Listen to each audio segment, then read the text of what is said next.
Hello दोस्तों, आपका स्वागत है हमारे चैनल चैंपियन जैद पर। मैं हूं आपका दोस्त मोहम्मद जैद। और दोस्तों, आज हम लोग एक न्यू चैप्टर शुरू कर रहे हैं फिजिक्स में, that is third chapter, motion in a plane. ठीक है, एनसीईआरटी में इसके दो चैप्टर है, एक है motion in a straight line और एक है मोशन इन अ प्लेन। हमारी बोर्ड की बुक में नाम मोशन इन अ प्लेन है, बट एनसीईआरटी के दोनों चैप्टर इसमें दे के रखे हुए। ठीक है, इसलिए एनसीईआरटी में फिजिक्स में 16 चैप्टर और हमारी बोर्ड की बुक में 14 ही चैप्टर हैं। ठीक है, तो काफ़ी कुछ ज़्यादा अलग नहीं है, बट सिमिलरिटी भी उतनी ज़्यादा नहीं है, तो हम लोग दोनों को कवर करेंगे। और सबसे पहले मैं इसका थोड़ा सा सिलेबस समझा देता हूँ आपको। ये चैप्टर बेसिकली मैं नियरली 9 या 10 वीडियो लग जाएंगे कंप्लीट करने में। जो लोग जेईई की प्रिपरेशन कर रहे हैं उनको सारे वीडियो देखने होंगे, जो लोग नीट की तैयारी कर रहे हैं उन्हें शायद 8 ही वीडियो देखना होगा, और जो लोग बोर्ड्स की तैयारी कर रहे हैं उन्हें शायद 5 या 6 ही वीडियो देखना होगा। ठीक है, तो मोशन इन अ प्लेन जो है चैप्टर हम लोगों का, आज हम लोग इसका सिर्फ बेसिक देखेंगे, distance, displacement, speed, velocity, average speed, average velocity. ठीक है, प्रीवियस ईयर क्वेश्चन कोई आया नहीं है तो वो तो नहीं कराऊंगा, बट हाँ एचसीवी के कुछ न्यूमेरिकल्स मैं आपको जरूर कराऊंगा। ओके, तो मोशन इन अ प्लेन जो नीट वालों के लिए है ना, ये एक डायमंड है। ये चैप्टर एक बहुत ही अच्छा, मतलब इस चैप्टर के अगर आपने, मैं यकीन दिलाता हूँ, अगर आपने मेरे सारे लेक्चर देख लिए इस चैप्टर के, जो मैं बोलूँगा वो, हाँ जैसे 8-10 लेक्चर बनाऊंगा तो आगे के कुछ वो जेईई मेंस के कंसेप्ट होंगे, जे नीट में वो सब नहीं आता है। ठीक है, तो मैं जो जो बताऊंगा सारे लेक्चर ढंग से देख लेना, जितने क्वेश्चन कराऊंगा वो कर लेना, लिख के ले लेना। जो भी क्वेश्चन आएगा तुम्हारा नीट में फिक्स है आना तुम्हारा मार्क्स। ठीक है, क्वेश्चन कैसा आता है नीट में? नीट में देखो, अभी पिछले साल कौन सा क्वेश्चन आ गया मोशन इन अ प्लेन का। आप लोग काइनेमेटिक्स का इक्वेशन तो जानते ही होंगे, न्यूटन्स इक्वेशन ऑफ मोशन। क्या क्या इक्वेशन है? v is equal to u plus a t, s is equal to u t plus half a t square, v square is equal to u square plus 2as। ठीक है, तो आपने last year free fall पढ़ा ही होगा। Free fall वाले में आपने ऐसे क्वेश्चन लगाए होंगे कि एक बॉल ऊपर गई, ठीक है, और ऊपर जाके वो एक पॉइंट पे रुक गई, ऐसा वैसा हुआ, तो बताओ कितना डिस्टेंस उसने कवर किया, मतलब कितनी हाइट तक वो ऊपर गई, अगर नीचे से 10 मीटर पर सेकंड से फेंका था। तो ऐसा ही क्वेश्चन आ गया नीट में पिछले साल। ठीक है, पिछले ही साल नहीं, कई बार इजी क्वेश्चन आएगा नीट में। फिजिक्स का नीट काफी इजी है as compare to JEE, as compare to board physics का नीट हार्ड है। ठीक है, तो v square is equal to u square plus 2as लगा के खटाखट आंसर निकाल लिया। फिलहाल वो फ्री फॉल वाला क्वेश्चन था। ठीक है, फ्री फॉल वाला इक्वेशन तो जानते ही होगे, v square is equal to 2gs। तो मतलब वही बोल रहा हूँ कि जो नीट वाले स्टूडेंट हैं वो मेरे सारे लेक्चर अच्छे से देख लो, समझ लो अच्छे से चीजों को, और फिर उसके बाद क्या करो, जितने क्वेश्चन कराता हूँ वो कर लो, और उसके बाद प्रीवियस ईयर क्वेश्चन जो मैं नहीं करा पाता, वैसे तो मैं कोशिश करूंगा कि सारे कवर कर लूं, बट अगर नहीं हो पाता है तो आप लोग खुद से सारे प्रीवियस ईयर क्वेश्चन लगा लो, लिख के ले लो। इस चैप्टर से तुम्हारे मार्क्स जाने ही नहीं है। फिजिक्स ही है, फिजिक्स में ही तुम अच्छा स्कोर किए तो तुम्हारी रैंक बन जाएगी। सिलेक्शन बायोलॉजी केमिस्ट्री से होगा, रैंक फिजिक्स से बनेगी। ठीक है, चलो तो फालतू फालतू बातें हटाते हैं, शुरू करते हैं। और आज हम पढ़ेंगे काइनेमेटिकल क्वांटिटीज के बारे में।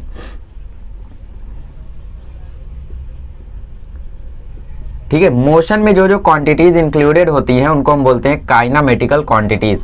जैसे डिस्टेंस हो गया, डिस्प्लेसमेंट हो गया, स्पीड हो गया, वेलोसिटी हो गया, एक्सेलरेशन हो गया, एवरेज वेलोसिटी के कौन कौन से फॉर्मूले, कब कौन सा फॉर्मूला यूज करेंगे, एक्चुअल मीनिंग क्या होती है डिस्टेंस की, एक्चुअल मीनिंग क्या होता है डिस्प्लेसमेंट का, ये सारी चीजों को आज हम लोग डिस्कस करेंगे। बेसिकली जब भी आपको पढ़ाया जाता है तो डायरेक्टली शुरू कर दिया जाता है इक्वेशन ऑफ मोशन से, या फिर डायरेक्टली ग्राफ वगैरह से शुरू कर दिया जाता है, बट मैं आपको आज बेसिक वीडियो बना रहा हूँ। तो जिसको ये सब अच्छे से पता है वो लोग 2 इंटू में देखे, जिसको अच्छे से नहीं पता है वो 1.5 इंटू में देखे, जिसको कॉन्सेंट्रेशन में दिक्कत आती है वो 1 इंटू में देखो। ठीक है, 0.5 वाला कोई नहीं होगा।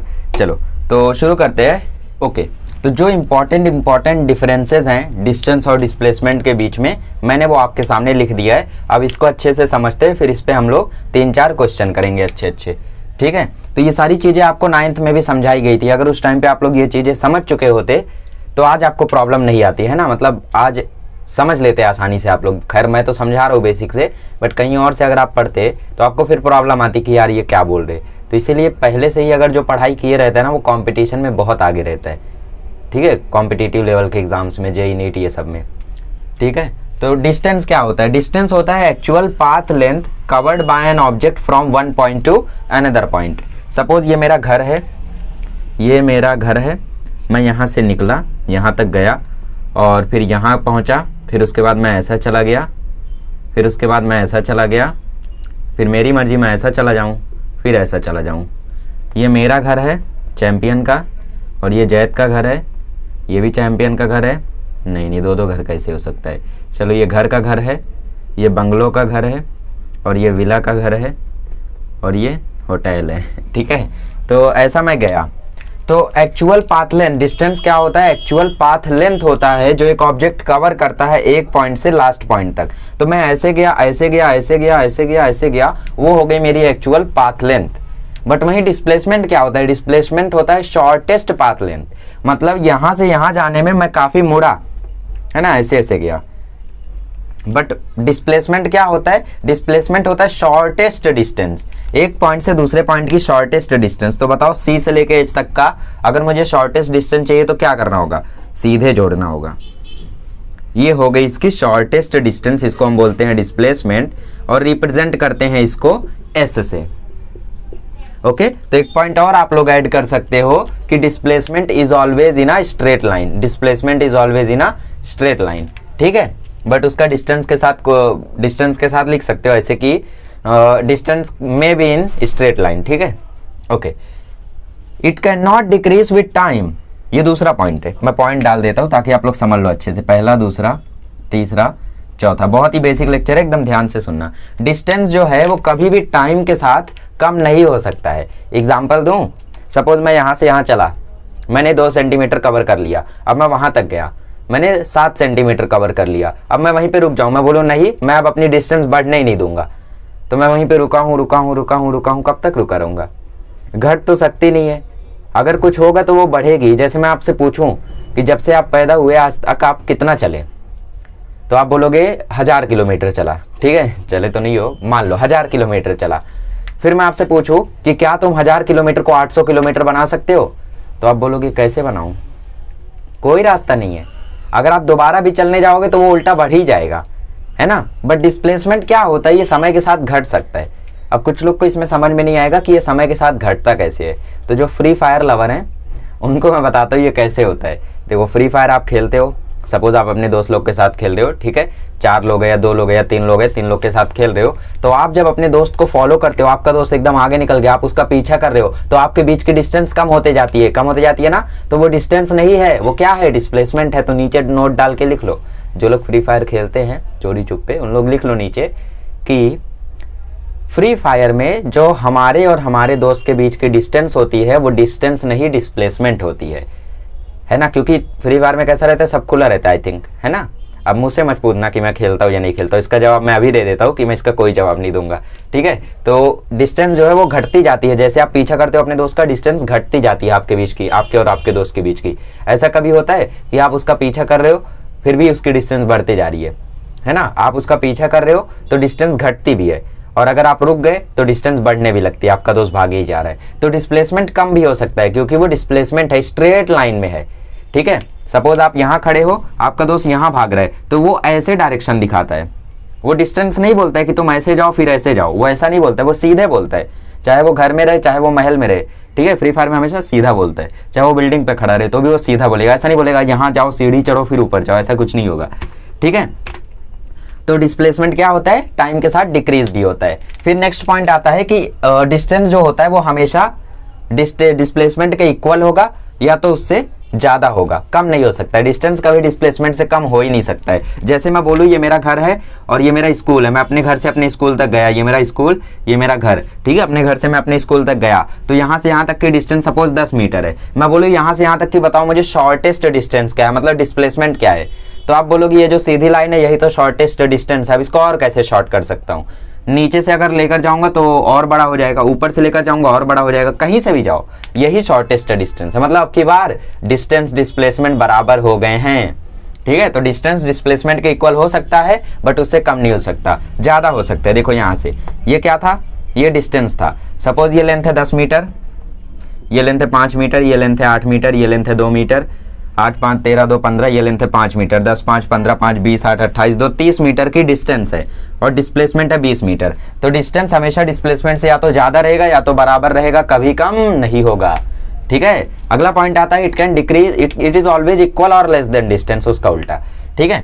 It is an scalar quantity. Scalar quantity है मतलब डायरेक्शन वगैरह की जरूरत नहीं है। ऐसा हम नहीं बोलेंगे कि हम सीढ़ी पे ऊपर चढ़े फिर नीचे नीचे आए, ऐसा वैसा ये सब नहीं बोलेंगे, सीधा सीधा जोड़ देंगे। स्केलर क्वांटिटी मैं बोलूँ कि आप 1 किलोमीटर स्कूल गए फिर 2 किलोमीटर घर पे आए, तो बताओ टोटल डिस्टेंस कितना कवर किया, तुम बोलोगे 3 किलोमीटर। बट वहीं मैं आपको बोल दूं वेक्टर क्वांटिटी में डिस्प्लेसमेंट का कि बताओ तुम 10 मीटर सामने गए या फिर 10 मीटर अपने स्कूल गए फिर वहां से 5 मीटर अपने दोस्त के घर पे चले गए, तो आप सीधा आंसर नहीं बता पाओगे। आप बोलोगे डायरेक्शन बताओ, डायरेक्शन बताओगे तभी मैं वहां पे एंगल निकाल पाऊंगा, एंगल निकाल पाऊंगा तभी वेक्टर एडिशन से मैं उसका आंसर निकाल पाऊंगा। भूल गए ट्रायंगल ऑफ वेक्टर एडिशन, वहीं यहीं पे डिफरेंशिएशन, इंटीग्रेशन और ट्रायंगल ऑफ वेक्टर एडिशन यहाँ पे काफी काम आएगा। ठीक है, तो एक बार नोट्स खोल के रिवाइज जरूर कर लेना। समझ गए सब कुछ। स्केलर है मतलब आसानी से ऐड सब्ट्रैक्ट कर देते हैं, वेक्टर है तो आसानी से नहीं किया जा सकता। ठीक है, और डिस्प्लेसमेंट क्या होता है, शॉर्टेस्ट डिस्टेंस होता है। सपोज एक और एग्जाम्पल मैं आपको दे देता हूँ। ठीक है, जैसे फ्री फायर ही ले लो, आपका दोस्त सामने भाग रहा है और आप यहाँ खड़े हो। ठीक है, तो उसमें क्या करता है, शॉर्टेस्ट डिस्टेंस दिखाता है, ऐसा डिस्टेंस दिखाता है। वो ये नहीं बोलता कि पहले यहाँ चढ़ जाओ फिर यहाँ जाओ, ऐसा नहीं बोलेगा वो सीधा। ठीक है, शॉर्टेस्ट डिस्टेंस बताएगा। तो इसका मतलब क्या है, इसका मतलब डिस्प्लेसमेंट होती है शॉर्टेस्ट डिस्टेंस। सपोज ये आपका घर है, ये आपका स्कूल है, ये आपके दोस्त का घर है। आप कॉलेज गए, आपने बंक मारा, अपने घर दोस्त के घर पे चले गए। ये लेंथ है 3 मीटर, ये लेंथ है 5 मीटर। ठीक है, ये लेंथ है 4 मीटर। तो मुझे बताओ डिस्टेंस कितना होगा। तो मैंने बोला डिस्टेंस स्केलर है भाई, जोड़ दो सीधा सीधा, 3 और 4 7 हो गया। बट मैं बोलूँ डिस्प्लेसमेंट कितना होगा, तो डिस्प्लेसमेंट के लिए पहले तुम पता करोगे कि शॉर्टेस्ट डिस्टेंस क्या है। तो शॉर्टेस्ट डिस्टेंस बताओ यहाँ से यहाँ तक की क्या होगी। शॉर्टेस्ट डिस्टेंस निकालने का एक तरीका है, join initial point to the final point. Join initial point to the final point लिख लो, join initial point to final point. ये इनिशियल पॉइंट है, ये फाइनल पॉइंट है, दोनों को ज्वाइन कर दो। ये ज्वाइन हुआ ना, स्ट्रेट लाइन आया। स्ट्रेट लाइन ही क्या होता है, डिस्प्लेसमेंट होता है। तो ये शॉर्ट डिस्टेंस से ये एंगल 90 डिग्री है, cos 90 0 होता है। मतलब की बार ट्रायंगल ऑफ वेक्टर एडिशन से a square plus b square में ही काम हो जाएगा, क्योंकि 2ab cos 90 0 होता है, तो 2ab तो 0 हो गया, तो a square plus b square कर लो, 3 स्क्वायर प्लस 4 स्क्वायर, आंसर आ जाएगा 5 मीटर। रूट लोगे ना 25 का रूट 5, तो ये हो गया इसका डिस्प्लेसमेंट। ठीक है, डिस्प्लेसमेंट है शॉर्टेस्ट डिस्टेंस, इनिशियल से फाइनल पॉइंट का डिस्टेंस है एक्चुअल डिस्टेंस जो असली में कवर किया उसने, ये इमेजिनरी होता है। ठीक है, चलो आई होप बहुत हो गया, इतना आप समझ गए होगे। अब चलिए, तो 2 क्वेश्चन आपके सामने है। एक क्वेश्चन आपकी 9वीं की पाठ्य पुस्तक से है और एक क्वेश्चन मेरे दिमाग से है। तो दोनों क्वेश्चन जिसने सॉल्व कर लिया समझ लो काफ़ी समझदार है, वो समझ गया चीज़ों को। ठीक है, नीट वालों को अगर ये आ गया तो समझ लो इस टॉपिक का, मोशन इन स्ट्रेट लाइन का, उनको कंसेप्ट अच्छे से समझ रहे हैं। ठीक है, इस पे तो क्वेश्चन वैसे नहीं आएंगे, बट आपको कंसेप्ट क्लियर कराने के लिए क्वेश्चन सॉल्व कराना जरूरी होता है। ओके, तो सॉल्व करो, देखो कौन सा आंसर आ रहा है। सेकंड वाला जरूर करके कमेंट करना कि हाँ मैंने आपके दिमाग के सवाल को उड़ा दिया। Okay, let's see. A person travel 90 degree due north. तो पहले ईस्ट वेस्ट नॉर्थ साउथ आपको मालूम रहना चाहिए। ठीक है, तो ईस्ट कहाँ होता है, ईस्ट होता है ये साइड। वेस्ट कहाँ होता है, वेस्ट होता है ये साइड। नॉर्थ होता है सामने, साउथ होता है नीचे। कैसे याद रखने का, कैसे याद रखने का, सुनो। जैसे आप सपोज मुंबई में रहते हो, आपका मुंबई है वेस्ट में, तो इंडिया मैप, इतना तो पता है इंडिया मैप कि मुंबई हमारा कॉर्नर में आता है इस साइड। ठीक है, इंडिया मैप चलो बनाते हैं, थोड़ा ज्योग्राफी पढ़ते हैं, बहुत दिन हो गया ना। वाह कितना सुंदर बनाया मैंने, ठीक ठाक है ना। हाँ, हमें पता है महाराष्ट्र इस साइड है। ठीक है, तो महाराष्ट्र कहाँ इस साइड है, तो याद रखो महाराष्ट्र वेस्ट में है, हमारा गाँव नॉर्थ में है, यूपी है ना, ऐसा समझ सकते हो। अब यूपी नहीं तो एमपी होगा, तो नॉर्थ हो गया। हाँ, कुछ लोग का तमिलनाडु होगा, तो उन लोग साउथ याद रख लो। बाकी जो बचा वो ईस्ट, जो बचा वो ईस्ट। ठीक है, समझ गए, north west south east west. Okay, बचपन में हम लोग को याद कराते थे ना, नॉर्थ साउथ वेस्ट ईस्ट। तो वैसा नहीं, ऐसा याद करो, ज़्यादा बेटर रहेगा, वरना कंफ्यूजन होगा। तो 90 डिग्री नॉर्थ की तरफ चला और नॉर्थ की तरफ उसने 30 मीटर कवर किया। देखो क्वेश्चन फ्रेम करने में थोड़ी सी इंग्लिश की मिस्टेक हुई है यहाँ पे, बट फिर भी समझ लो। ठीक है, और उसके बाद 40 मीटर वेस्ट की तरफ गया 90 डिग्री। ठीक है, यहीं पे मुझे लिखना चाहिए था, बट फिर मैंने सोचा क्या रफ करूँ। अब वेस्ट की तरफ गया मतलब इस तरफ गया 40 मीटर। ठीक है, 30 मीटर ऊपर गया, 40 मीटर इधर गया। तो मुझे पूछा है कि डिस्टेंस क्या होगी, तो सबसे पहले ऑप्शन एलिमिनेट करना सीखो। ठीक है, क्वेश्चन को कैसे सॉल्व करते हैं देखकर ऑब्जर्व किया करो। मैं जब क्वेश्चन सॉल्व करता हूँ तो देखा करो कि मैं कैसे कर रहा हूँ, फॉलो किया करो। जैसे अभी मैं क्या कर रहा हूँ, अभी मैं ऑप्शन एलिमिनेट कर रहा हूँ। एक पॉइंट मैंने बताया था कि डिस्टेंस कभी डिस्प्लेसमेंट से बड़ा हो सकता है, बट उससे छोटा नहीं हो सकता है। ठीक है, तो ये साइड वाले डिस्टेंस है, ये साइड वाले डिस्प्लेसमेंट है। तो देखो डिस्टेंस डिस्प्लेसमेंट से छोटा हो गया, मजाक है, मतलब ये ऑप्शन तो होगा नहीं। ये देखो डिस्टेंस डिस्प्लेसमेंट से छोटा हो गया, अरे मजाक चल रहा है। ये देखो डिस्प्लेसमेंट डिस्टेंस से छोटा हो गया, अरे मजाक चल रहा है, आंसर ही मिल गया। मैंने जानबूझ के ऐसा ऑप्शन दिया था, बट एग्जाम में हो सकता है एक ऑप्शन एलिमिनेट हो, ठीक है, ये वाला आंसर करेक्ट है, बट एग्जाम में कोई एक ही एलिमिनेट होगा, तो थोड़ा सा दिमाग लगाया करो। जब एक ऑप्शन छट जाता है ना, तो आपके तुक्का मारने से राइट होने की प्रोबेबिलिटी 33% हो जाती है। चार आंसर हैं, सपोज आप तुक्का मार रहे हो तो प्रोबेबिलिटी है 25%, बट आपने एक ऑप्शन गलती से एलिमिनेट कर दिया इस तरीके से, तो प्रोबेबिलिटी हो गई 30%। सपोज इसी तरीके से 2 ऑप्शन एलिमिनेट हो गए तो प्रोबेबिलिटी हो गई 50%। मतलब तुक्का मार दो, 50% चांस है कि वो करेक्ट हो जाए, और हमारी तरह ऐसे 3 एलिमिनेट हो गए तब तो 100% है। ओके देखो 30 40 तो 70 होगा, तो मतलब डिस्टेंस क्या होगा, 70 होगा, स्केलर क्वांटिटी है, सीधा सीधा जोड़ो। डिस्प्लेसमेंट के लिए हमें थोड़ा वेक्टर पढ़ना होगा, है ना। ये हो गया 90 डिग्री, ये हो गया right angle triangle, Pythagoras theorem से निकाल लो, बट पाइथागोरस थ्योरम ना रिकमेंड करके मैं यहाँ पे बोलूंगा आप triangle law of vector addition लगाओ। Triangle law of vector addition क्या कहते हैं, पैरेललोग्राम ही बोल दो। r = a² + b² + 2ab cos theta, theta की वैल्यू यहाँ पे 90 डिग्री है, क्वेश्चन में ही बोला था। cos 90 0 होता है, तो मतलब बचा a² + b², a² मतलब 30 का स्क्वायर, b² मतलब 40 का स्क्वायर, तो आप लोग अब निकाल लेना, इसका आंसर 50 आ जाएगा। ठीक है, तो 70 मीटर डिस्टेंस हो गया, 50 मीटर डिस्प्लेसमेंट हो गया। अगला क्वेश्चन देखो, एक बंदा है जो मैराथन में दौड़ रहा है, ठीक है, उस ग्राउंड का जो रेडियस है वो 70 मीटर है, उसने अपने 2 राउंड कंप्लीट कर लिए, तो बताओ डिस्टेंस और डिस्प्लेसमेंट क्या हुआ उसका। ठीक है, तो पहले देखो फिजिक्स में जब भी क्वेश्चन पढ़ा करो ना, तो फटाफट डायग्राम बनाया करो, बिकॉज डायग्राम आपने ढंग का बना दिया तो क्वेश्चन वहीं सॉल्व हो गया आधा। अब बस आधा आपको मैथमेटिक्स करना है ना। डायग्राम बनाया तो कॉन्सेप्ट मतलब लग गया फिजिक्स का, तो अब करना क्या है, कैलकुलेट करना है। हाँ सर्कल बन गया, ढंग का नहीं बना है मुझे भी पता है, बट बन गया। ठीक है, तो इसका रेडियस है 70 मीटर, और जो मैराथन में बंदा दौड़ रहा है वो यहाँ से दौड़ रहा है। ठीक है, इस तरीके से वो दौड़ रहा है, ऐसा। अभी मार्कर नहीं चलाऊंगा मैं, खत्म हो जाएगा। ठीक है, ऐसा दौड़ रहा है वो। तो हमें पूछा डिस्टेंस और डिस्प्लेसमेंट होगा क्या, तो डिस्प्लेसमेंट तो देखो यहाँ से उसने शुरू किया, दौड़ा दौड़ा दौड़ा यहाँ आया, बट उसने 2 राउंड किया, तो फिर से दौड़ा दौड़ा दौड़ा यहाँ आया, यहाँ पे वो रुक गया। अरे जीतने के बाद ऐसा सो गया होगा ना, इतना दौड़ के थक गया होगा वो, तो यहाँ पे रुक गया, वो रुक गया, जहां से शुरू किया था वहीं पे आके रुक गया, जहां से शुरू किया था वहीं पे आके रुक गया, तो यहाँ पे डिस्प्लेसमेंट क्या होगा, 0 होगा। तो 0 कहाँ कहाँ दिख रहा है, देखो सी और डी में 0 है ही नहीं, तो मतलब ये दोनों एलिमिनेट हो गए, तो मतलब या तो ऑप्शन ए करेक्ट होगा या तो ऑप्शन बी करेक्ट होगा, क्योंकि दोनों में डिस्प्लेसमेंट 0 दिया है। ठीक है, तो देखते हैं कौन करेक्ट होगा। आप तुक्का मार सकते हो, तुक्का मारने की प्रोबेबिलिटी 50% हो गई है। अच्छा डिस्टेंस कैसे आएगा, अच्छा डिस्टेंस क्या है, डिस्टेंस यही सर्कुलर पाथ है ना जिसपे वो दौड़ रहा है, यही सर्कुलर पाथ है ना जिसपे वो दौड़ रहा है, यही तो उसका डिस्टेंस है। तो हम क्या करेंगे, इस सर्कल का सरकमफ्रेंस फाइंड करेंगे। सरकमफ्रेंस का फॉर्मूला होता है 2πr। सरकमफ्रेंस होता क्या है, सरकमफ्रेंस यही होता है सर्कुलर लेंथ। ठीक है, सर्कुलर पाथ लेंथ। पाई की वैल्यू 22/7, रेडियस दिया है 70 मीटर, 0 0 ओ 7 10 जा 70, 22 10 जा कितना हो जाएगा, 22 10 जा हो जाएगा 220, और 222 जा हो जाएगा 440। ठीक है, तो सरकमफ्रेंस आ गया 440 मीटर। ओके, तो 440 मीटर इसका सरकमफ्रेंस आ गया, मतलब पूरा सर्कल का जो सरकमफ्रेंस है वो 440 मीटर है। ठीक है, तो इसने 2 राउंड लिया है, तो मतलब 2 बार इसको मल्टीप्लाई कर देंगे, तो इसका आंसर आ जाएगा 880 मीटर, जो क्वेश्चन में नहीं दिया गया है, तो इसका मतलब आपको फ्री के मार्क्स दिए जाते हैं। पता नहीं क्या सोच के मैंने 20 और 40 लिख दिया था, क्या सोचा होगा वैसे मैंने। Okay, what I have thought, पता नहीं मैंने क्या सोच के ये लिख दिया, बट हाँ याद रखो। चलो ऑप्शन चेंज कर देता हूँ, ये ऑप्शन बदल देता हूँ, ये ऑप्शन है 880 और 0। ठीक है, ये करेक्ट हो गया। एनटीए वालों से भी जब ऐसी गलती हो जाती है तो वहाँ पे आपको फ्री के मार्क्स मिल जाते हैं। जेई मेन में खास करके ऐसी गलतियाँ होती हैं, क्योंकि नीट का साल भर में एक ही बार होता है, बट जेई का साल भर में 32 बार होता है, हर शिफ्ट को मैच करे तो।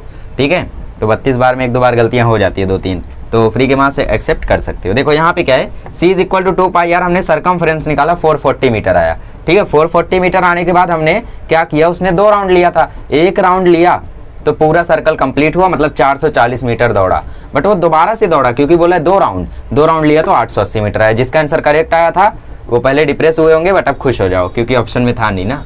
चलो आगे बढ़ते हैं, अब हम लोग स्पीड वेलोसिटी देखते हैं क्या होता है। चलिए, तो एक SC वर्मा सर की बुक का क्वेश्चन है यहाँ पे, तो इस क्वेश्चन को जिसने सॉल्व कर लिया समझ लो उसको बेसिक समझ में आ गया है डिस्टेंस और डिस्प्लेसमेंट का। ठीक है, इसके बाद मैं आपको बताता हूँ स्पीड वेलोसिटी। आज हम लोग एवरेज वेलोसिटी तक का कॉन्सेप्ट कवर करेंगे, फिर अगले लेक्चर में हम लोग यूनिफॉर्मली एक्सेलरेटेड मोशन चालू करेंगे, मतलब न्यूटन के इक्वेशन से। ठीक है, और उस लेक्चर में कई सारे PYQs भी होंगे आपके नीट के। ठीक है, जेई में तो आते नहीं है ऐसे क्वेश्चन, AIEEE में आए होंगे तो मैं लेकर आऊँगा, बट उनका कोई मतलब नहीं रहेगा ना, बिकॉज AIEEE में आए हुए क्वेश्चंस अब थोड़ी ना आएंगे। AIEEE काफ़ी इजी हुआ करता था, है ना, बट उस टाइम पे हो सकता है हमारा माइंड वीक हो। चलो देखो, man has to go 50 metre due north, 40 metre due east and 20 metre due south to reach the field, है ना। HC वर्मा सर की बुक की यही खासियत है कि यहाँ पे हमें अपने गांव की फीलिंग आ जाती है। यहाँ पे क्या बोला है, खेत में जाने के लिए एक बंदे को, किसान को मैन बोला है बट किसान हम लोग मानते हैं, नॉर्थ तक चलना पड़ा 50 मीटर, नॉर्थ तक चलना पड़ा 50 मीटर, फिर उसके बाद ईस्ट में चलना पड़ा 20 मीटर, फिर उसके बाद साउथ, अच्छा ईस्ट में चलना पड़ा 40 मीटर, 40 मीटर चलना पड़ा ईस्ट में, डायग्राम बना लिए ना तो क्वेश्चन हो गया। फिर 20 मीटर चलना पड़ा साउथ में, तब जाके उसको खेत मिल गया, मतलब ऐसा रास्ता रहा होगा। तो डिस्टेंस तो यहाँ से समझ में आ रहा है, देखो 50, 40, 90, 20, 110, मतलब देखो ऑप्शन ए करेक्ट हो गया, डिस्प्लेसमेंट निकालने की ज़रूरत भी नहीं पड़ी, है ना, बिकॉज मैंने इस पर ध्यान ही नहीं दिया कि डिस्टेंस तो आप लोग चुटकियों में निकाल लोगे, इतनी स्मार्ट हो तो फ्री के मार्क्स मिल गए आपको। फिर भी हम लोग निकालेंगे डिस्प्लेसमेंट क्या होगा, बहुत ही बेहतरीन आएगा डिस्प्लेसमेंट। जिसके आए थे उसको कॉन्ग्रेचुलेशन, बिकॉज काफ़ी हार्ड है ये क्वेश्चन, कहा जा सकता है हार्ड। डिस्प्लेसमेंट के लिए हम लोग ने क्या बोला था, डिस्प्लेसमेंट के लिए मैंने बोला था कि इनिशियल पॉइंट को फाइनल पॉइंट से आप जोड़ दो, अगर इनिशियल फाइनल पॉइंट को जोड़ दोगे तो जो स्ट्रेट लाइन आएगी वही डिस्प्लेसमेंट होगा। ठीक है भाई, आपने कहा, हमने जोड़ दिया, चलो भाई जोड़ दिया, तो ये डिस्प्लेसमेंट हो गया। अच्छा, अब डिस्प्लेसमेंट हो तो गया, बट यहाँ पे हम लोग निकाले कैसे डिस्प्लेसमेंट, ये 50 है, ये 40 है, ये टोटली राइट एंगल ट्रायंगल भी नहीं है, तो बनाओ ना, यहाँ पे एक इमेजिनरी लाइन बनाओ। अब बन गया ये राइट एंगल ट्रायंगल, ये एंगल 90 डिग्री है, ये 40 है, ये पूरा रेक्टेंगल है ना, ऊपर वाला पार्ट देखो 40-20 वाला, तो ये पूरा रेक्टेंगल है, तो मतलब ये 20 है तो ये भी 20 होगा, मतलब ये भी 20 होगा, ये 40 है मतलब ये भी 40 होगा। ठीक है, पूरा 50 है, हाँ पूरी लेंथ 50 है और इतनी लेंथ 20 है, तो बताओ इतनी लेंथ कितनी होगी।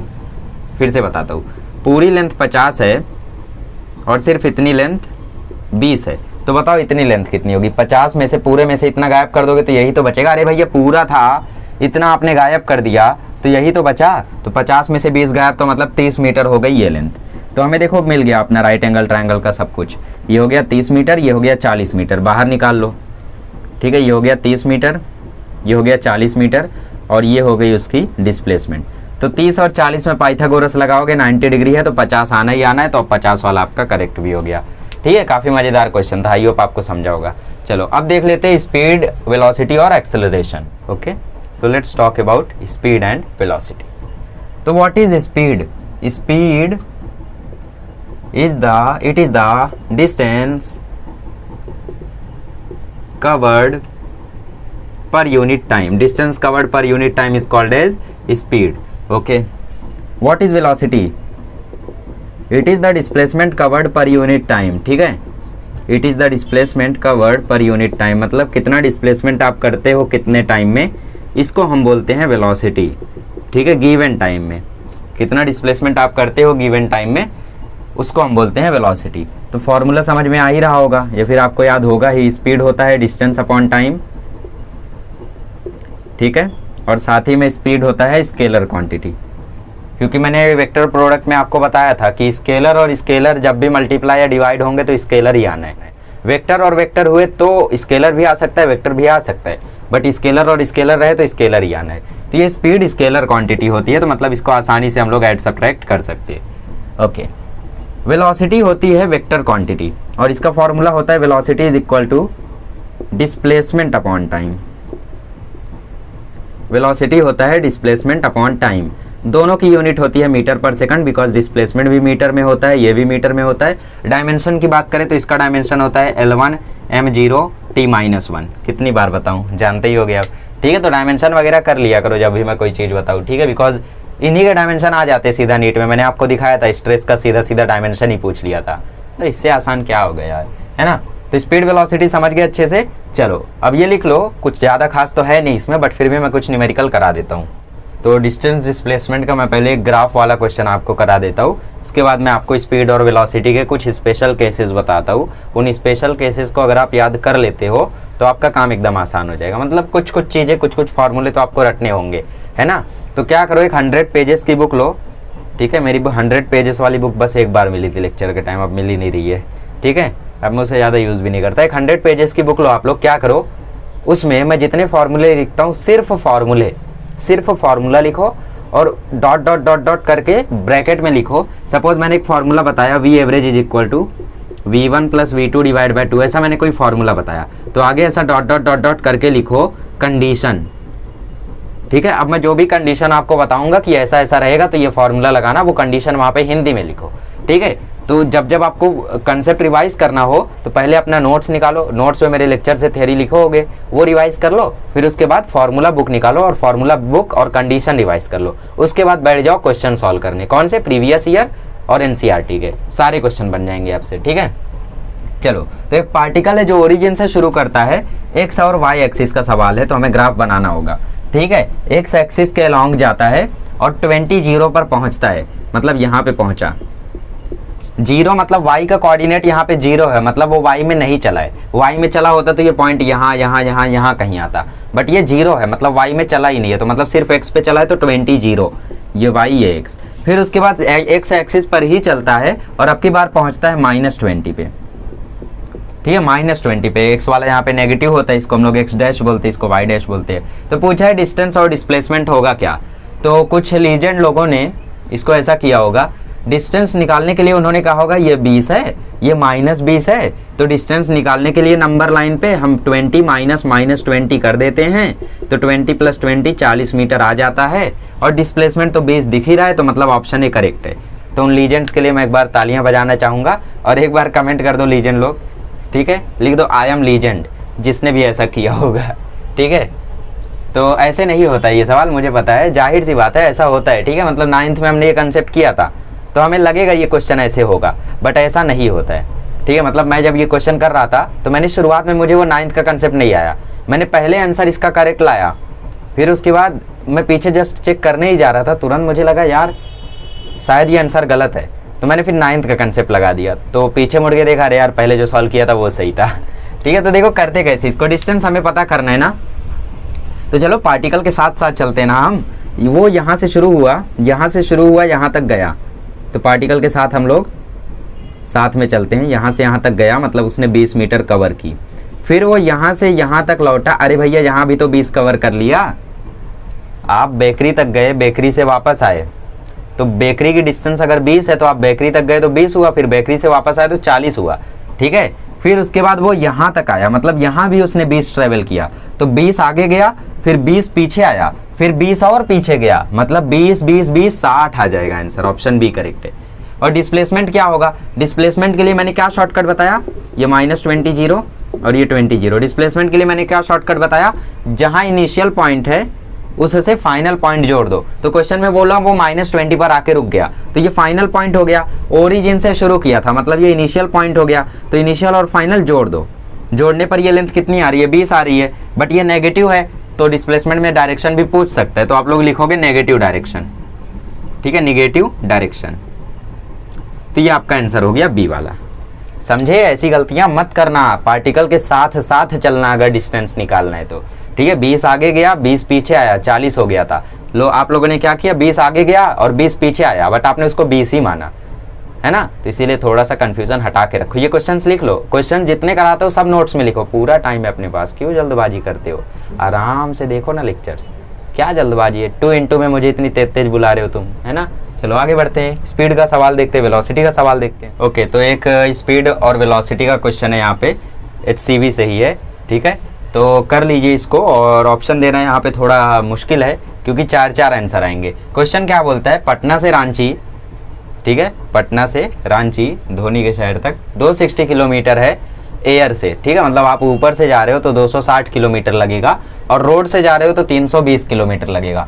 एरोप्लेन से आप 30 मिनट में पहुंच जाते हो पटना, और ओके लग्जरी बस से 8 घंटा लगता है, 8 ही घंटा लगता है, ओके 8 घंटा लगता है। तो बताओ प्लेन का एवरेज स्पीड क्या होगा, प्लेन का एवरेज वेलोसिटी क्या होगा, बस का एवरेज स्पीड क्या होगा, बस का एवरेज वेलोसिटी क्या होगा।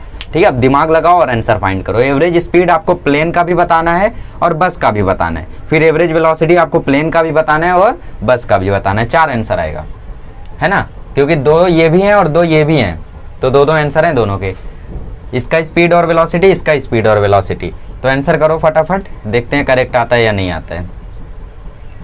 ठीक है, इसके बाद मैं वो स्पेशल केसेस आपको बता देता हूँ, ये सब एग्जाम में नहीं आएंगे, बस आपके कंसेप्ट को क्लियर कर रहा हूँ मैं।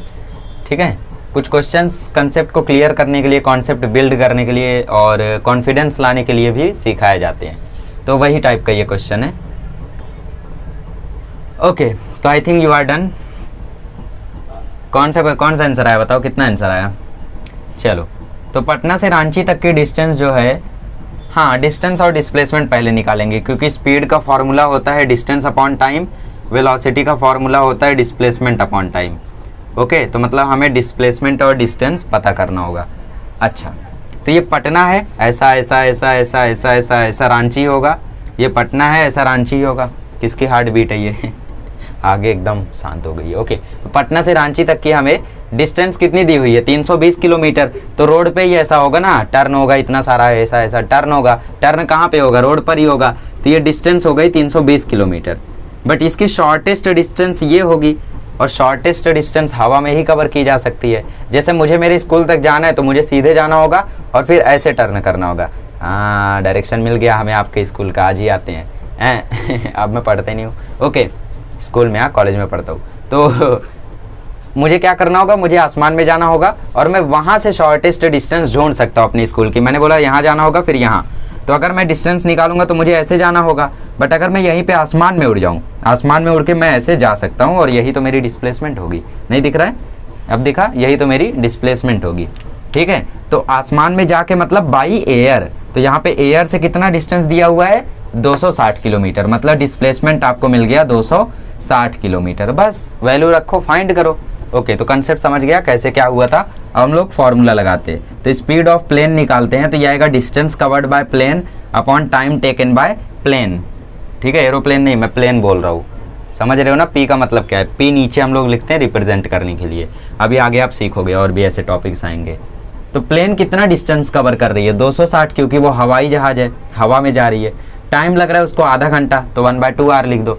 किलोमीटर में दिया है और ये मिनट में दिया है, तो किलोमीटर के साथ घंटा होता है, किलोमीटर के साथ घंटा होता है, तो किलोमीटर पर आवर होगा। ठीक है, अब ये आधे में से 2 ऊपर जाएगा तो इसकी स्पीड आ जाएगी 520 किलोमीटर पर आवर। अच्छा, वेलोसिटी ऑफ प्लेन क्या होगा, वेलोसिटी ऑफ प्लेन होगा displacement upon time. But plane तो हवा में जा रही है, हवा में जा रही है, तो उसका जो डिस्टेंस होगा वही तो डिस्प्लेसमेंट होगा। अरे एरोप्लेन को कभी टर्न लेते हुए देखे हो क्या, मतलब एरोप्लेन ऐसा 90 डिग्री टर्न ले रही है, ऐसा देखे हो, नहीं, वो सीधे जाती है ना। तो इसकी वेलोसिटी क्या होगी, 260 अपॉन 1/2, तो इसका भी आंसर आ जाएगा 520 किलोमीटर पर आवर। अच्छा, बस की बात करते हैं, बस की क्या होगी, स्पीड क्या होगी बस की, डिस्टेंस ट्रेवल्ड बाय बस कितना, 320 डिवाइड बाय टाइम टेकन, 8 घंटा लगा, तो ये 40 किलोमीटर पर आवर आ गया। फिर इसकी वेलोसिटी क्या होगी, डिस्प्लेसमेंट तो 260 ही होगा, क्योंकि शॉर्टेस्ट डिस्टेंस यही है जिससे प्लेन जा रहा है। तो चाहे बस हो, चाहे मोटरसाइकिल हो, कुछ भी हो, उसके लिए शॉर्टेस्ट डिस्टेंस वही होगा। तो 260 अपॉन 8 कैंसिल करोगे तो 32.5, अरे टाइम तो उतना ही लगेगा। ठीक है, तो ये आपका आंसर हो गया। आई होप आपका कंसेप्ट क्लियर हो गया होगा। चलिए, तो उस कंसेप्ट को सिखाने के लिए हम लोग क्वेश्चन उठाते हैं। A person travels half the distance at speed v1 and remaining distance with speed v2, find is average speed बोलो या वेलोसिटी बोलो, बिकॉज ये रेक्टिलिनियर मतलब स्ट्रेट लाइन मोशन है, तो स्ट्रेट लाइन में डिस्टेंस डिस्प्लेसमेंट बराबर होते हैं। ठीक है, तो हम लोग सपोज वेलोसिटी फाइंड कर रहे हैं, तो एवरेज वेलोसिटी का फॉर्मूला क्या होता है, average velocity is total distance या फिर टोटल डिस्प्लेसमेंट। ठीक है, total distance upon total time. ये एवरेज स्पीड बोलो या एवरेज वेलोसिटी बोलो, स्पीड बोलो ज़्यादा बेटर रहेगा, बिकॉज वहाँ पे हम डिस्टेंस लिख रहे हैं। ठीक है, चलो, तो पर्सन जो है वो आधा डिस्टेंस v1 से कवर कर रहा है, तो डायग्राम बनाते हैं। ये सपोज उसकी पूरी डिस्टेंस है, और इस पूरी डिस्टेंस को हम लोग ले लेते हैं 2d। अभी बताता हूँ मैंने 2d क्यों लिया, क्योंकि वो आधी डिस्टेंस ट्रेवल कर रहा है, तो आधी डिस्टेंस को हम लोग d ले लेते हैं, या फिर पूरे को d ले लो, आधी डिस्टेंस को d/2 ले लो, बट वो थोड़ा सा हार्ड हो जाएगा, है ना। तो पूरी डिस्टेंस हम 2d मान लेते हैं। तो क्वेश्चन में बोला है हाफ डिस्टेंस उसने v1 स्पीड से ट्रेवल की, मतलब यहाँ से वो यहाँ तक गया v1 स्पीड से, और ये डिस्टेंस कवर की उसने d, ठीक है। फिर उसके बाद यहाँ से यहाँ गया वो v2 स्पीड से, मतलब स्पीड चेंज हो गई और डिस्टेंस कवर किया उसने d। अभी तक कैसा क्वेश्चन आ रहा था कि स्पीड सेम रह रही थी, अब की बार आधी डिस्टेंस पे स्पीड अलग, फिर स्पीड चेंज हो गई, फिर आधी डिस्टेंस पे वो स्पीड, ठीक है। तो ऐसे मौके पे एवरेज वेलोसिटी हम कैसे फाइंड करते हैं वो हमारा क्वेश्चन है। ओके चलो, तो यहाँ से यहाँ में उसको टाइम कितना लगा होगा, टाइम लगा होगा t1 is equal to v1 upon d, इतना लगा होगा। कैसे पता, देखो स्पीड होती है डिस्टेंस अपॉन टाइम, स्पीड को मैं यहाँ पे v से लिखता हूँ, ठीक है। तो टाइम क्या हो जाएगा, टाइम हो जाएगा डिस्टेंस अपॉन वेलोसिटी या डिस्टेंस अपॉन स्पीड। तो इसका मतलब t1 जो लगा होगा वो d1 बाई v1 लगा होगा, बिल्कुल सही। तो t1 हमें मिल गया d1 बाई v1। ये मैं अभी वेरिएबल्स को लेके करा रहा हूँ, ठीक है, मतलब t v d ये सब लेके करा रहा हूँ। क्यों, ताकि एक जनरल फॉर्मूला तैयार हो जाए, तो आपके सामने कोई भी क्वेश्चन आए आप उसको लगा लो। ओके, फिर उसने ये जो v2 डिस्टेंस कवर किया होगा इसमें उसको t2 टाइम लगा होगा, तो t2 क्या हो जाएगा, t2 हो जाएगा d बाई v2, क्योंकि डिस्टेंस तो d ही है ना, आधी आधी डिस्टेंस उसने कवर की है। ऐसा तो है नहीं यहाँ पे कुछ डिस्टेंस और यहाँ पे कुछ डिस्टेंस, आधी आधी डिस्टेंस मतलब बराबर मात्रा में, ठीक है। तो वो आधे को हम लोग क्या लिखेंगे, d और d लिखेंगे, तो यहाँ पे 1 लिखने की ज़रूरत नहीं है। तो हमें t2 मिल गया, t1 मिल गया, इतना समझा, एकदम स्लो जा रहा हूँ, इतना समझा। चलो, तो फॉर्मूले में रखो, एवरेज स्पीड क्या आ जाएगी, v एवरेज, ऐसा लिखते हैं इसको। टोटल डिस्टेंस क्या है, यहाँ पे 2d है टोटल डिस्टेंस, तो इसका मतलब टोटल डिस्टेंस है 2d, बड़ा डिनोमिनेटर बनाओ क्योंकि नीचे अभी एक फ्रैक्शन आएगा। टोटल टाइम कितना लगा होगा, पहले टाइम लगा d बाई v1, तो लिखो d बाई v1, फिर टाइम लगा d बाई v2, तो टोटल टाइम लग गया d by v1 plus d by v2, इतना टाइम लग गया उसको। समझे कैसे आया, टोटल टाइम मतलब इसको और इसको जोड़ दो, इसको जोड़ोगे तो d plus D upon v1 plus v2, ऐसा, ठीक है। अब इसको क्रॉस मल्टीप्लाई करो, तो ये कैलकुलेशन जिसको नहीं आता होगा उसको भारी पड़ेगा।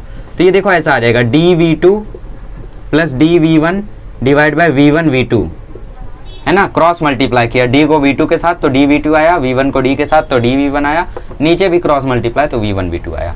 अब ये v1 v2 ऊपर चला जाएगा, तो इसका आंसर आ जाएगा 2d v1 v2, और नीचे देखो dv2 और dv1 है। अगले स्टेप में बताता हूँ मैं क्या करने वाला था। ओके, तो अब मैं क्या करता हूँ, यहाँ से d कॉमन निकाल लेता हूँ, ठीक है, मैं यहाँ से d कॉमन निकाल लेता हूँ। तो 2d v1 v2 divide by d common निकाल लो, तो आंसर आ जाएगा v1 प्लस v2। तो ये देखो d और d कैंसिल हो गया, तो v एवरेज का हमारा खूबसूरत सा फॉर्मूला तैयार हो गया, 2v1 v2 divide by v1 plus v2। अभी एक और फॉर्मूला आएगा जो इससे एकदम अलग होगा, तो समझ में कैसे आएगा कब कौन सा फॉर्मूला यूज़ करेंगे, इसीलिए मैंने बोला बुक बनाओ और उसमें फॉर्मूला लिखो, फिर डॉट डॉट डॉट डॉट करके लिखो कंडीशन। कंडीशन क्या है, कंडीशन है सेम डिस्टेंस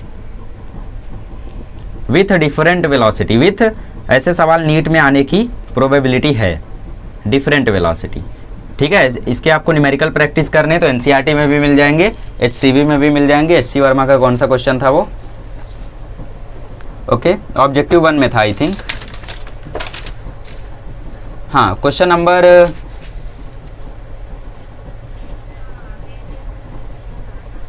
क्वेश्चन नंबर 4 आप लोग देख सकते हो, इसके लिए क्वेश्चन नंबर 1 देख सकते हो, ठीक है। तो ये सारे क्वेश्चंस आप लोग लगा सकते हो, इसके क्वेश्चंस आपको कमी नहीं है, ठीक है। तो समझ गए क्या था, आधी डिस्टेंस उसने v1 वेलोसिटी से कवर की, आधी डिस्टेंस उसने v2 वेलोसिटी से कवर की, टोटल डिस्टेंस 2d थी, तो आधा 2d का आधा d हो जाएगा, तो d यहाँ, ठीक है। तो total distance upon total time, इसका फॉर्मूला होता है, टोटल डिस्टेंस थी 2d और टाइम लगा था d बाई v1 पहली बार में, दूसरी बार में d बाई v2। कहाँ से आया ये टाइम का formula, speed is equal to distance upon time होता है, तो time is equal to distance upon speed होता है, वहाँ से आया। तो टोटल टाइम कितना लगेगा, इसको जोड़ दो, तो इसको हमने जोड़ दिया। अब क्रॉस मल्टीप्लाई किया तो dv2 हो गया, dv1 हो गया और नीचे v1 v2 हो गया, तो v1 v2 ऊपर गया तो ये हो गया 2d v1 v2 और नीचे से हमने d कॉमन निकाल लिया, d कॉमन निकाला तो ब्रैकेट में बचा v1 प्लस v2, फिर ये d और ये d कैंसिल हो गए, तो फॉर्मूला तैयार हो गया, v average is equal to 2v1 v2 divide by v1 plus v2। Condition same distance with different velocity, लिख लो, ठीक है। चलो आगे बढ़ते एक और फॉर्मूला देखते हैं। अब क्वेश्चन आया तो कर लोगे ना, क्वेश्चन क्या आएगा, a person travels 50 metre at speed 20 and then 50 metre with speed 10, find his average speed, ठीक है। मतलब वो 50 मीटर कवर कर सकता है, मतलब किया है उसने 20 मीटर पर सेकंड से, और फिर से 50 मीटर उसने कवर किया 10 मीटर पर सेकंड से। तो 50-50 डिस्टेंस तो सेम है। फॉर्मूला क्या है? फॉर्मूला है 2v1v2 divide by v1 plus v2। ठीक है, v1 क्या है 20, v2 क्या है 10 divide by v1 plus v2 मतलब 20 प्लस 10, तो ये हो गया 400 डिवाइड बाय 30। आंसर आ गया 40/3। देखो कितना इजी क्वेश्चन है ना, फॉर्मूले की वजह से इजी हुआ, वरना ये बड़ा सा डायग्राम बनाते सॉल्व करने बैठते कहीं ना कहीं कंफ्यूज होते, आंसर गलत आ जाता। तो फॉर्मूला रटना भी अच्छी चीज़ है, रट्टा मारना भी अच्छी चीज़ है। ठीक है, चलो रट लो इसको अब। चलिए, तो one more formula for you, ये फार्मूला काफ़ी ईजी है। इस क्वेश्चन में क्या बोलता है? A person travels half the distance at speed v1 and rest half time, okay, half time at speed v1 and rest half time at speed v2। अब की बार टाइम सेम है, ठीक है, मतलब जैसे ये उसकी डिस्टेंस है टोटल और यहाँ तक, तो पहले टाइम में उसने v1 स्पीड से चला और डिस्टेंस कवर की d1। अब की बार देखो v1 d1 हो रहा है। क्यों v1 d1 हो रहा है? क्योंकि अब की बार डिस्टेंस भी अलग अलग है, वेलोसिटी भी अलग अलग है, बट टाइम सेम है। और आधे टाइम उसने v2 वेलोसिटी से चला और d2 डिस्टेंस कवर किया। ठीक है, तो एवरेज वेलोसिटी का फॉर्मूला क्या होता है? v average is equal to total distance upon total time. तो टोटल डिस्टेंस क्या होगा यहाँ पे? टोटल डिस्टेंस होगा d1 प्लस d2, है ना, और person travels half time at speed v1 and rest half time at speed v2। तो डिस्टेंस उसने d1 प्लस d2 कवर किया होगा। तो जैसे पिछली बार हम लोगों ने डिस्टेंस को 2d लिया था, वैसे ही अब की बार हम लोग टाइम को 2t ले लेते हैं। तो आधा टाइम t है, आधा टाइम t है ना, क्वेश्चन ईजी हो जाता है। तो यहाँ पे जो डिस्टेंस उसने कवर की होगी वो कितनी होगी? आधे टाइम में, क्योंकि हमें d1 दिया हुआ है, डिस्टेंस तो हमें मालूम नहीं है। ओके, तो स्पीड होता है डिस्टेंस अपॉन टाइम, तो डिस्टेंस हो जाएगा स्पीड इंटू टाइम, है ना। तो वेलोसिटी इंटू टाइम लिखता हूँ मैं। तो वेलोसिटी यहाँ पे कितनी है? v1 time. तो हम लोगों ने मान लिया पहले कि टोटल डिस्टेंस टोटल टाइम उसको 2t लगा, तो आधा टाइम कितना लगा होगा? आधा टाइम t लगा होगा और आधा टाइम t लगा होगा। ठीक है, तो स्पीड होता है डिस्टेंस अपॉन टाइम, तो डिस्टेंस हो गया वेलोसिटी इंटू टाइम, या फिर वेलोसिटी लिख दो। तो डिस्टेंस हो गया वेलोसिटी इंटू टाइम। ठीक है, अब कुछ लोग मतलब यहाँ पे कंफ्यूज हो रहे होंगे कि आपने तो बोला डिस्प्लेसमेंट अपॉन टाइम होता है, ये रेक्टिलिनियर मोशन है, मोशन ही ना स्ट्रेट लाइन, सीधा सीधा। तो यहाँ पे डिस्टेंस डिस्प्लेसमेंट बराबर हो रही है यहाँ पे इस क्वेश्चन में। ठीक है, तो यहाँ पे वेलोसिटी लिखो, स्पीड लिखो, बात वही है। ओके, तो टाइम लग रहा है t, डिस्टेंस है d1, तो डिस्टेंस कितना आ जाएगा? डिस्टेंस आ जाएगा v1t, है ना, क्योंकि वेलोसिटी उसकी v1 है, क्वेश्चन में ही बोला है। क्योंकि हमें टोटल डिस्टेंस चाहिए, इसीलिए हम लोग ये फॉर्मूला लगा रहे हैं। फिर आधी डिस्टेंस के लिए हो जाएगा v2 इंटू टी, है कि नहीं? अरे भाई, आधी डिस्टेंस में उसने टाइम t लिया, तो उसका वेलोसिटी कितना था? v1 था। तो डिस्टेंस कितना हो जाएगा? वेलोसिटी इंटू टाइम, वेलोसिटी था v1, टाइम लगा t, डिस्टेंस कवर किया d1, तो d1 हो गया v1t। फिर आधे डिस्टेंस में उसको d2 था, वेलोसिटी उसकी v2 थी, टाइम लगा t, क्योंकि टोटल टाइम 2t है, तो आधा t tt हो गया। यहाँ पे अगर आप t लेते तो t/2 लेके करना पड़ता। ओके, तो अब v एवरेज हम लोग निकालते हैं। v एवरेज क्या हो जाएगा? टोटल टाइम तो 2t होगा, है ना, टोटल टाइम तो 2t होगा। डिस्टेंस क्या होगा? टोटल डिस्टेंस होगा d1 प्लस d2। अब d1 प्लस d2 की वैल्यू क्या है? v1t plus v2t, v1t plus v2t और डिवाइड बाय 2t। अब ऊपर देखो t कॉमन आ रहा है, तो v1 प्लस v2 और आया t कॉमन, नीचे है 2t, tt खत्म। तो v एवरेज का फॉर्मूला अब की बार आ गया v1 plus v2 divide by 2। Public hang, अभी तो हम लोगों ने कोई और फॉर्मूला देखा था, वो फॉर्मूला तो शायद 2v1 v2 divide by v1 plus v2 था। हाँ, तो कंडीशन अलग थी ना वहाँ पे। तो यहाँ पे इसकी कंडीशन क्या है? फॉर्मूला बुक में इसको कैसा लिखोगे? इसको लिखोगे same time but different speed. पिछली बार क्या था? Different speed with same distance, ठीक है, बट डिफरेंट स्पीड, और साथ ही में डिफरेंट डिस्टेंस। इसको नहीं लिखोगे तो भी चलेगा, ठीक है। टाइम सेम लग रहा है उसको, बट उसकी स्पीड जो है वो डिफरेंट है, ठीक है। जैसे पिछली बार हम लोगों ने क्या लिखा था? सेम डिस्टेंस कवर कर रहा है बट डिफरेंट स्पीड। अब की बार उसको टाइम सेम लग रहा है बट स्पीड डिफरेंट है, ठीक है। तो क्वेश्चन आपको कैसा आएगा? एक पर्सन है जो आधे टाइम 20 किलोमीटर पर आवर से चलता है और आधे टाइम 40 किलोमीटर पर आवर से चलता है, तो मुझे उसकी एवरेज स्पीड बताओ। तो जिसको ये फॉर्मूला नहीं पता रहेगा, जो हमारा वीडियो नहीं देखा रहेगा, मतलब जो बोर्ड वाले हैं, बोर्ड वाले सपोज गलती से बैठ गए नीट में और सवाल आ गया, तो क्वेश्चन में उन लोग बोलेंगे अरे टाइम तो दिया ही नहीं है, वी एवरेज का फॉर्मूला तो वेलोसिटी इंटू टाइम होता है, और हमारे चैंपियंस ने फॉर्मूला मालूम है v1 plus v two divide by 2, इसमें टाइम की जरूरत ही नहीं है, तो रखो वैल्यू 20 प्लस 40 60, 60 डिवाइड बाई 2 30, तो वी एवरेज आ गया 30 किलोमीटर पर आवर। समझे, ऐसे क्वेश्चन आएंगे, तो इजी क्वेश्चन है, ठीक है, खुद से कर सकते हो, तो जरूरत नहीं है ना, वरना कमेंट कर दो, मैं हलवा क्वेश्चन भी कराते रहूँगा। चलो आगे बढ़ते हैं। तो कहानी कुछ ऐसी हुई कि मैंने ये पूरा क्वेश्चन कराया, फिर पता चला कैमरा ऑफ हो गया था। देखो क्या बोला इस क्वेश्चन में, आखिरी क्वेश्चन है, इस पूरे चैप्टर का क्रिटिकल पार्ट वही था, अगर वो आपको समझ में आ गया है तो समझ लो सफल हो गए हम लोग पढ़ाने में, ठीक है। अब ये लास्ट पार्ट है, ये भी समझ में आ गया तो समझ लो 100% सफल हो गए, नहीं आया तो 90 रहेंगे, है ना। चलो, a person travels half the journey at speed v1 and in rest half journey he travels half time at speed v2, ठीक है, मतलब उसकी जर्नी बनाते हैं हम लोग। आधा जर्नी सपोज डी है, आधी जर्नी सपोज डी है, तो टोटल जर्नी हो जाएगी 2d। ओके, अच्छा ये कंसेप्ट पिछली बार जैसा नहीं लग रहा है, पिछली बार भी तो ऐसा ही था कि आधा डिस्टेंस वो कवर कर रहा था वेलोसिटी v1 से, आधा डिस्टेंस वो कवर कर रहा था वेलोसिटी v2 से, तो टोटल एवरेज वेलोसिटी उसकी हो जाती थी 2v1 v2 divide by v1 plus v2। बिल्कुल सही, एकदम सही, बिल्कुल सही पकड़े हो। बट आगे क्या बोलता है कि इस पार्ट में v2 में वो क्या बोलता है कि v2 में वो आधा जर्नी d/2 जर्नी ट्रैवल करता है हाफ टाइम में, और फिर आधा जर्नी वेलोसिटी v3 से ट्रैवल करता है, ठीक है, वेलोसिटी v3 से ट्रैवल करता है। तो यहाँ पे जो टाइम था वो सेम हो गया, यहाँ पे टाइम सेम हो गया, आधा टाइम वो ट्रैवल कर रहा है v2 से, आधा टाइम वो ट्रैवल कर रहा है v3 से, बट टाइम तो सेम हो गया, मतलब यहाँ पे सेकंड फार्मूला लग रहा है, तो इसका v एवरेज आ जाएगा v1 plus v2 upon 2। But यहाँ पे v1 v2 की जगह v2 और v3 है, तो v2 और v3 रख दो। अच्छा, तो अब ये जो v एवरेज है, इसके लिए जो v एवरेज है, क्या मैं बोल सकता हूं वो v2 ही है?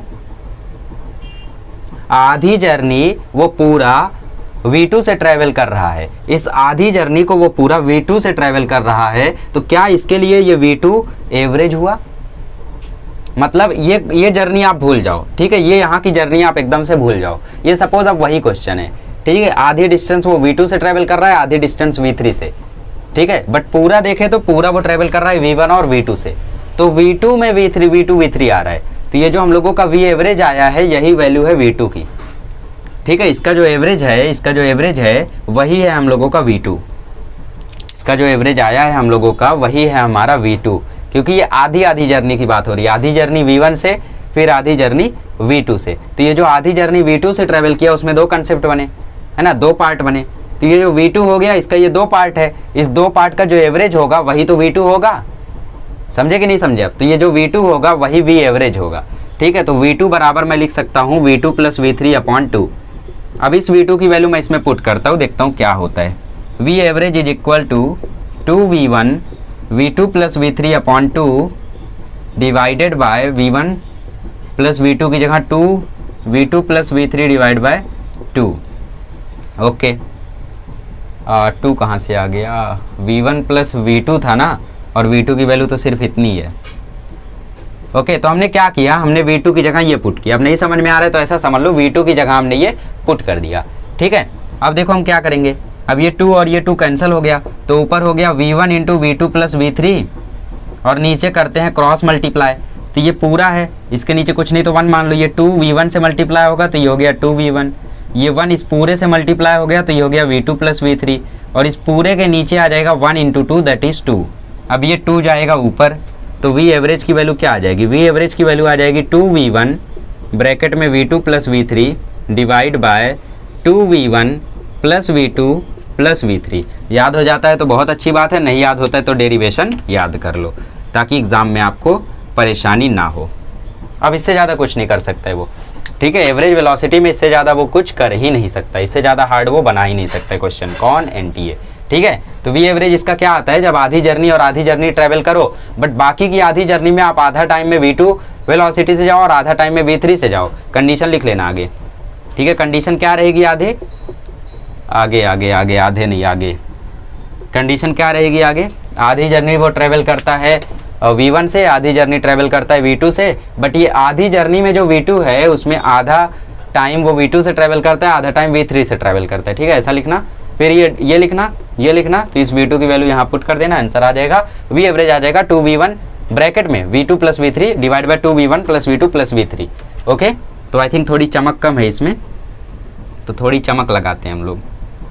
तो ये आ जाएगा 2V1 V2 plus V3 divide by 2V1 plus V2 plus V3, ये हो गया V एवरेज। ओके, तो जिंदगी में आ गई चमक। अब इसमें वैल्यूज आपको भर देगा, आप लोग सॉल्व कर लेना, एनसीईआरटी में हो सकता है इसके क्वेश्चन मिल जाए, नहीं मिलेंगे तो बुक्स ले लेना, उसमें मिल जाएंगे, उसमें भी नहीं मिले तो रहने देना, फॉर्मूला याद हो गया ना, तो लगा देना सीधा सीधा। अब जिसको फॉर्मूला नहीं पता रहेगा उसके लिए तो भैया परेशानी है, तो फॉर्मूला रटना होगा, तीनों फॉर्मूला रटना होगा, ठीक है। इसमें कई फॉर्मूले हैं जो आपको रटने होंगे। देखो कुछ चीज़ें होती हैं जो अगर हम रट लेते हैं ना तो हमारा काम ईजी हो जाता है, बिकॉज नीट और जेईई का एग्जाम ऐसा है जिसमें हमारे पास टाइम नहीं रहता है, तो फॉर्मूला रटना भी अच्छी चीज़ है।